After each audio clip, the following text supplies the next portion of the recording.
네, 시사스테이션 오늘 첫 번째 역은요, 선능역입니다. 고개 숙인 황태자. 자, 황태자에서 피의자 신분으로 전락한 분의 이야기를 지금부터 나눠볼 텐데요. 네, 조금 전 2시 20분경이었습니다. 이재용 삼성전자 부회장이 구속된 이후 처음으로 특검 사무실에 소환 조사를 받고 있는데요. 지금 특검은 이재용 부회장에 대한 조사를 하면서도 박근혜 대통령 뇌물수수 혐의 입증을 위한 수사 전략 마련에 굉장히 부심하고 있다는 소식이 들려오고 있습니다. 네, 오늘 자세한 이야기 나눠볼 네 분 소개합니다. 최병묵 전 월간조선 편집장, 양지열 변호사, 이현종 문화일보 논설위원, 장용진 파이낸셜 뉴스 기자와 함께합니다. 어서 오세요. 네, 안녕하세요. 네, 오늘 이재용 삼성전자 부회장이 대치동에 있는 특검 사무실에 출석하고 있는 그 장면 자체가 굉장히 관심을 많이 모았는데요.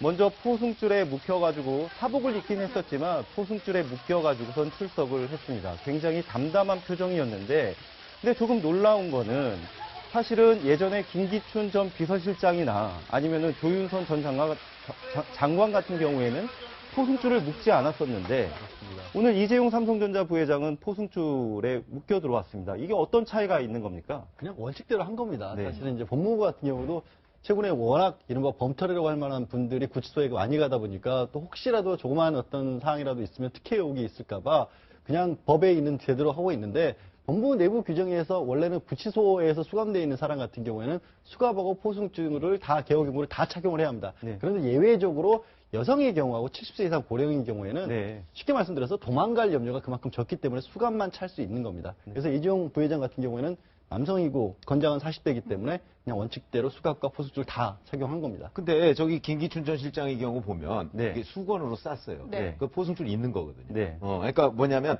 정확하게 얘기하면 지금 이재용 부회장은 수건으로 안 쌌지 않습니까? 네. 그러니까 원칙대로 하면은 사실 포승줄로 묶고 네. 그거를 대개 이제 인권이나 이런 문제 때문에 이 수건을 이렇게 감싸요. 포승줄이 안 보이게. 네. 그래서 조금 전 화면에도 보시면 저 보이시잖아요. 그러니까 김기춘 전 실장도 수건으로 이렇게 가렸어요. 그러니까 아마 포승줄에 묶여 있는 걸 겁니다. 네.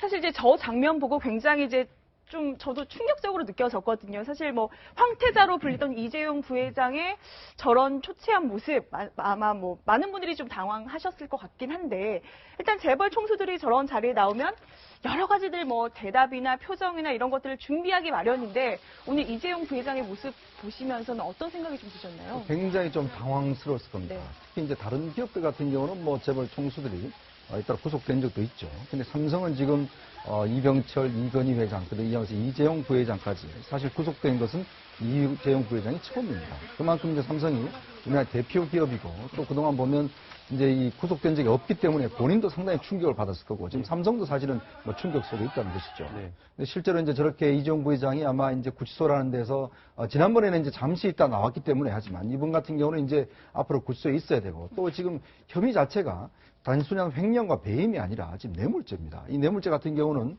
지금 이제 법원에서 따져봐야 되겠지만 만약 이것이 의율이 되고 이제 구체적으로 형량이 떨어질 경우에 상당히 형량도 깁니다. 이제 그렇게 보면 다른 어떤 범죄보다는 상당히 센 형량을 받을 수가 있거든요. 네. 사실 상당히 걱정이 많죠. 네, 그 부분이 사실 궁금한 부분이긴 한데 1차 심사 때와 2차 심사 때 굉장히 달라진 것 중에 하나가 안종범 전 수석이 작성한 39건의 수첩이 굉장히 영장 발부에 결정적인 역할을 했다. 이런 얘기가 들리고 있거든요. 그게 아마 맞을 겁니다. 물론 이제 특검이 두 번째 영장 청구를 하면서는 사실관계하고 법리 자체를 좀 다르게 보긴 했어요. 1차 때 합병에만 집중을 했다면 2차 때는 삼성 경영권 승계 전반을 가지고 이게 대가 관계라고 봤고 그거를 뒷받침했다는 게 바로 안종범 수석이 새로 발견된 39건의 수첩인데 그 39건의 수첩에 삼성 경영권 지원을 뭐 금융 지주회사 전환이라든가 아니면 순환출자 고리를 해소한다든가 이런 것들이 전반적으로 굉장히 많이 기록돼 있었기 때문에 그것들이 영장 발부에도 결정적으로 영향을 끼쳤고 또 그 수첩에는 좀 단답형으로 문장이 아니라 단문으로 이렇게 이런 단어들이 많거든요.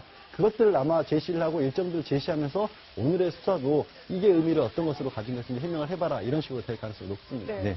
이제 오늘 이재용 부회장 이제 출석을 할 때 기자들이 여러 질문을 했는데 묵묵부답 아무 대답을 하지 않았단 말이에요. 그러니까 이재용 부회장 그동안은 이제 뇌물 혐의에 대해서 계속 부인을 해왔지만 좀 그런 생각이 들어요. 구속된 상태와 되지 않았을 때 심리 상태가 분명히 다를 것 같거든요. 일반인들도 그렇습니다. 구속될 때와 구속되지 않았을 때 심리적으로 큰 차이가 있다고 그래요. 심지어 뭐 수사기관에서 출석 요구만 해도 가슴이 철렁 내려앉는다는 사람들이 많은데 실제로 이런 분들이 구속이 됐다는 점에서는 아무래도 심리적으로는 큰 영향이 있을 겁니다. 특히 이제 이재용 부회장 같은 경우에는 그동안 뭐 공적 사적을 상당히 서포트해 준 사람이 많았을 텐데 교도소에 들어가면 일단 그런 서포트를 전혀 받을 수 없다라는 점도 있고요. 삼성이라는 곳이 처음으로 이제 총수가 구속이 됐다는 점에서 충격을 받을 수밖에 없을 거라는 생각이 듭니다. 네, 오늘 특검 사무실에는 이재용 삼성전자 부회장 외에도 오전에는 우병우 전 민정수석이 출석을 했는데요. 저희가 화면을 준비했는데 함께 보시면서 이야기를 나눠보겠습니다.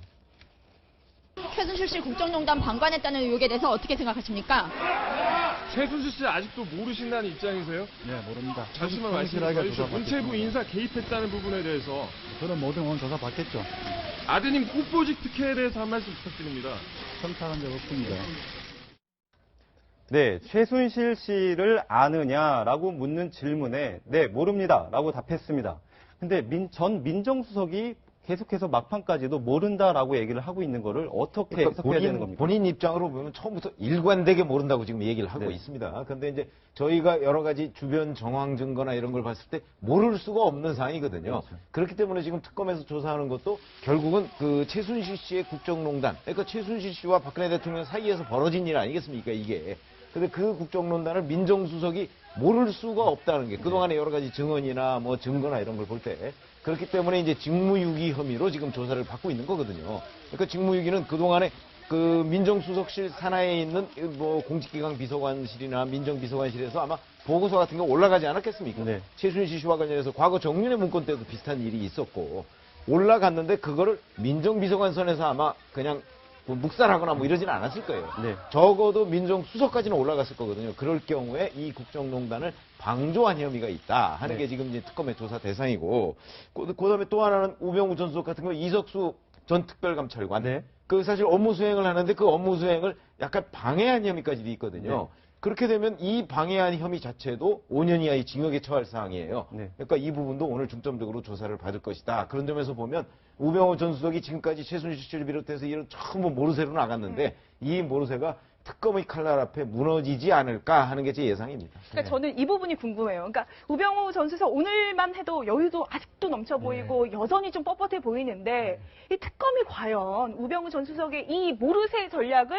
깨트릴 만한 뭐 핵심 증거가 있을 것이냐 이게 궁금하거든요. 그래서 저도 사실 그게 궁금한 게요. 그동안에 사실 이재용 삼성 부회장이라든가 또 다른 어떤 최순실의 뇌물과 관련된 부분을 사실 화력을 집중하다시피 했기 때문에 얼마만큼이나 우전 수기까지도 수사를 했을 수 있을지가 우려스럽기도 하고 지금 저렇게까지 모르쇠로 나오는 이유가 뭐냐면 받고 있는 혐의가 직권남용이고 직무유기 같은 거잖아요. 근데 직무유기가 우리가 보통 일반 보듯이 일을 똑바로 안 했네 하는 정도로는 부족하고 진짜 잘 알면서도 뻔히 눈앞에 뭐가 보여지고 있고 예를 들어 경찰이면 눈앞에서 강도를 하고 있는데 그냥 뒤돌아서는 정도에까지 아주 의식적으로 잘 알면서도 도와줬다고 할 정도의 방임이 있어야만이 직무유기가 된다라는 게 법원의 판례거든요. 그걸 잘 아실 거 아닙니까? 그러니까 결정적인 어떤 정황, 진짜로 자기 손에 민정수석실에 보고서가 있는데도 그거를 뭐 찢어버렸다든가 이런 식의 뭔가가 없으면 이게 법적 처벌이 어렵다는 걸 누구보다 잘 알기 때문에 저런 식으로 버티는 겁니다. 네. 이재용 삼성전자 부회장 구속과 관련해서 요거 하나 더 짚어보고 가야 될 것 같은데요.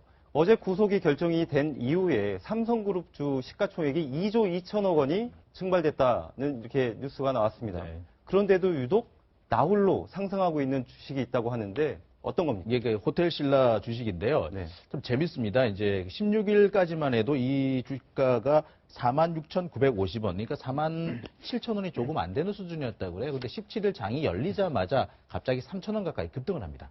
물론 최종적으로는 막 47,000원 선에서 이제 그 안정이 됐습니다만 그렇다고 하더라도 약 1% 가까이 올랐다고 하는 거거든요. 근데 이게 이제 왜 그러냐면은 사실 이 이재용 부회장 뒤에 빈자리를 혹시 호텔 신라 호텔의 사장인 이부진 사장이 이렇게 좀 메꾸지 않겠느냐 이런 점 때문에 그렇습니다. 그렇게 된다면은 사실 오빠가 없는 틈에 동생이 이제 그 삼성의 경영권, 그러니까 대권을 장악할 수 있는 거 아니냐라는 점 때문에 호텔 신라 쪽에 투자를 하는 사람들이 많이 있었던 것으로 이렇게 보입니다. 사실 증시에서 개별 종목이 움직이는 것 관련해 가지고선 루머에 의해서 움직이는 것들도 굉장히 많은데 그런데 지금 신라호텔의 주식이 올라가는 것과 관련해서 지배구조와 관련이 있는 거 아닙니까? 네. 근데 지금 이런 삼성그룹의 지배구조와 연관지어서 생각을 해봤을 때 그런 시장의 기대감이 정말 현실성이 있는 겁니까? 사실 보면은 이런 루머가 돌 때마다 제가 이제 쓰는 그 예가 있습니다. 그게 뭐냐면은 과거 간통죄가 폐지된다고 한 그 직후에 왜 콘돔 주가가 대폭 오른 적이 있습니다. 하지만 그것과 그건 아무런 관계가 없는 거거든요. 네. 이건 역시도 비슷한 상황이 아닌가 생각합니다. 실제로 경영권을 좌우하려면은 무엇보다 지분이 어디에 가 있느냐가 가장 중요한데 삼성의 지분 거정을 볼 때 현실적으로 좀 불가능하지 않겠느냐라고 볼 가능성이 높습니다. 특히 이제 이 루머를 퍼뜨리시는 분들은 이 중간에 지금 현재 상당한 지분을 갖고 있는 홍라희 여사가 혹시 동생 편을 들어주지 않겠느냐, 이부진 사장의 편을 들어주지 않겠느냐. 삼성은 지금은 아닙니다만 과거에 이미 이제 형제간의 분란을 좀 겪었거든요. 이제 이건희 회장이 이제 경영권을 승계받을 그 무렵에 그때 이미 차후에는 이런 문제가 생기지 않도록 미리 지분을 다 정리했다. 그리고 문제를 다 정리하고 왔다라고 보는 것이 옳을 것 같습니다. 네. 자, 뭐 삼성그룹에서도 오늘 결과에 대해서 좀 아주 예의주시하고 있을 것 같은데요. 자, 이 삼성 수사와 별개로 이 국정농단 주범들에 대한 재판이 계속되고 있는데 어제요, 좀 놀라운 이야기가 새로 알려진 게 있거든요. 어떤 내용일까요?